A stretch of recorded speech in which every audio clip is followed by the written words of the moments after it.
I'd like to thank all of you for coming out here tonight to show your, support and solidarity. It's amazing to see this many people come into one room. Ni Suzanne, my name is Suzanne Patles, and my roots, I sprout from my territory, Mi'kma'ki. And I gave you a literal translation of the word just so you can understand how deeply connected we are to our land and our territories. We literally translate that we have sprouted from the land. And it's important that we retain our languages and that we take our interpretations of our language and the way it connects us to our land to really feel that connection that we have and to understand it. Cody spoke about the incarceration and the struggles that they've had in there. And after October 17th, I was released almost like 13 hours later on $500 bail. So I was able to see on the outside the struggles that we were trying to do for them on the inside. On October 19th, we shut down the highway. We shut down Highway 11 for about 2 hours.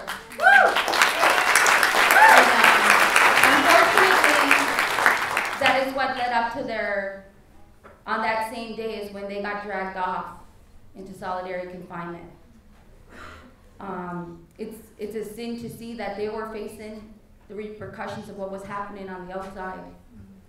When what was happening on the outside was to show that it's not them inside doing this, it's the people. And they did this for the people. So it was that message that was supposed to be sent, and it was misinterpreted. The same thing that they've been doing to us for hundreds of years. When we send a message, they misinterpret it. And that's a problem we have been facing, is the misinterpretation between dialogue. Even if you're speaking their language, you're still not able to send the message the same way as you would, as if you were speaking your own language.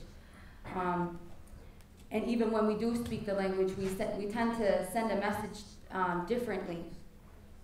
So I like what I love what Cody has to say about, his path to becoming a warrior and how important it is to hang on to your cultures and traditions in order for you to be on that right path and for it to help you steer away from all of this negative social aspects that come with reservation life. I myself am a survivor of sexual abuse, gang rape violence, and I use that hurt and that anger that incident has caused me to give me strength. And that's a problem that we face as people, that we don't know how to harness that anger and that resentment and that hurt. We wallow it in self-pity, and we don't allow it to give us strength so we could carry it on and move forward. You leave that incident behind you, but you use that strength because what more can they do to you?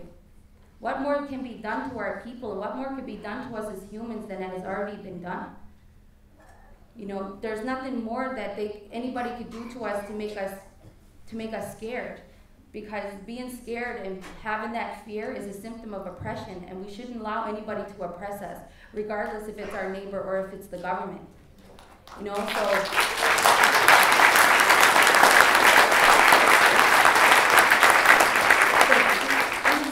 Oppression that our people face every day, and this is the struggles, and a lot of people tend to isolate themselves in their own internal struggle, and they think that they're alone. Just like Cody, when he was in jail, he felt like he was alone. He felt like there was nobody there for him, because that's how the system wants to make us feel. Because when you think about incarceration, what they're doing to people on the inside is the same thing that they're doing on the outside, but on a bigger scale. And because we're all prisoners in our own territories, and that's what Cody said. And kind of who said, we are prisoners of our own territories. We're prisoners in our own land, because when the government first formed, when the so-called Canadian government first formed, they made it illegal to be Indian. They had an enfranchisement act where they would integrate you within society. But one thing that made me giggle a bit, but it's kind of sick, but I guess that's Indian humor, where they put you on an automatic 2-year probation. Like, how funny is that? Like, in order to be a so-called Canadian citizen, they automatically put you on probation. And it's the same thing our people are struggling with today. They continue to throw us these imposed conditions for us to be a good citizen, as they would call it. And And I myself, I didn't struggle the same thing as Cody did, being in and out of the institutions for the years. I was actually a standard good citizen, but through knowing my Indigenous role and knowing that I have to protect the water and that water is sacred, and being connected to my culture and gathering this strength that I had, I wanted to know more. I seek knowledge, because knowledge is power. And in order to gain that power for yourself, it's not to gain power over anybody else, it's for yourself, it's for your strength. I wanted to know more, so I began to educate myself. And the more I educated myself, it helped me and it helped my people, because I wasn't keeping it all to myself. I was going out and I was talking to people. And one of the questions we received today, what do we do? How do we get beyond writing a status, and how do we get beyond, liking something on Facebook? And I had to say it bluntly, we have to get off our ass. We have to get out there and we have to start talking to people. This system has made us addicted to their letters.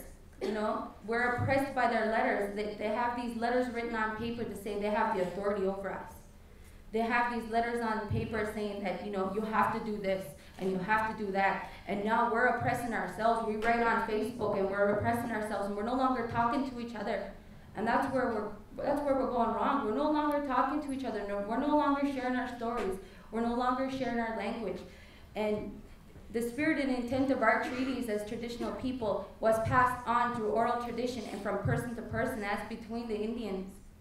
And where is that connection? Where's that between our people? We can't be going on. So it's a good tool.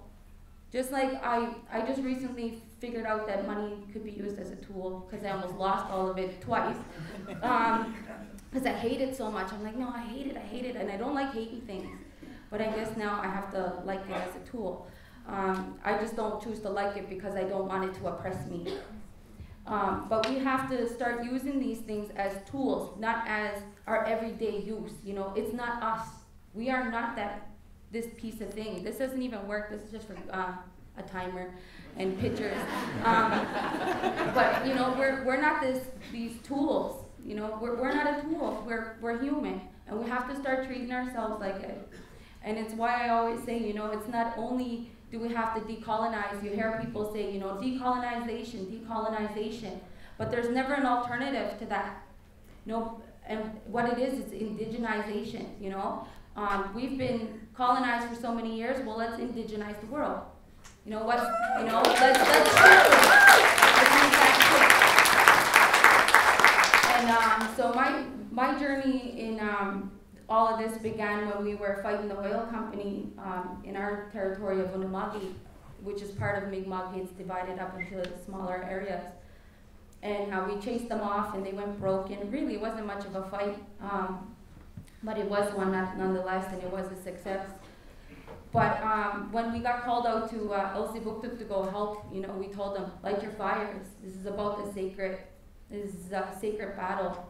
We have to have a central meeting area. I said, traditionally we all had our meeting areas where we go and convene, where we go and create consensus with one another, because that's what it's about. It's about talking to each other and coming to a decision. And people want to call it, sitting around and talking or whatever, but traditionally all of these things have a meaning, and we just don't do stuff just to do it. We're doing it because it's our way. And just like Cody explained, during the blockade, everything that was happening was our way of doing it, and that got taken away from us.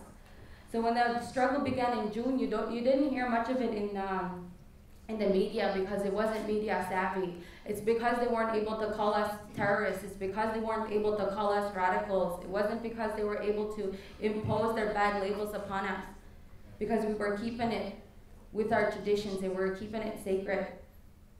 And nobody heard a thing. You heard about a couple arrests here and there. Beginning of June, there was 3 arrests. I was arrested June 9.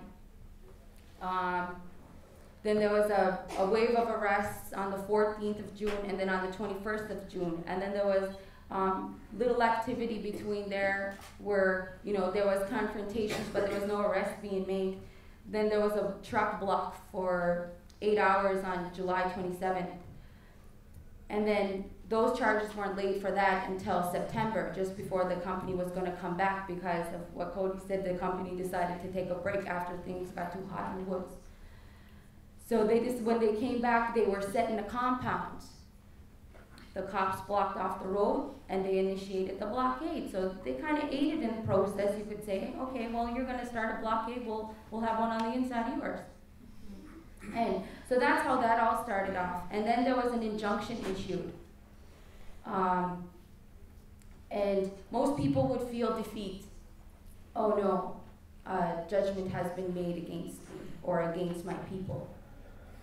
We didn't see it as as anything wrong. We didn't use it to hurt us or hinder us in any way. In fact, the company was actually paying attention.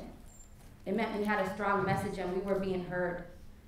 So it all depends on the interpretation. They were interpreted in as them, oh yes, we're going to be successful and get rid of these crazy Indians and their supporters. But in fact, we seen it as empowering because then it got the message out there. Because then they had to do an ex-parte injunction where they had to put it in the media. So they were making their own media. And I don't think that, oh yeah, and by the way, the company was losing $54,000 a day. So it was hitting them where it hurt, right in their corporate pocket, where their greed is. You know, their hearts aren't in their chest, they're in their pockets.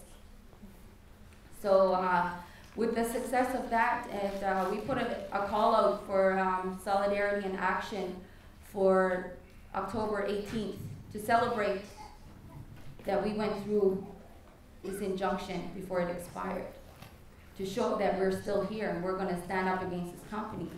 Unfortunately, we were raided on October the 17th, the day before the injunction was up and the day before we called out for solidarity action.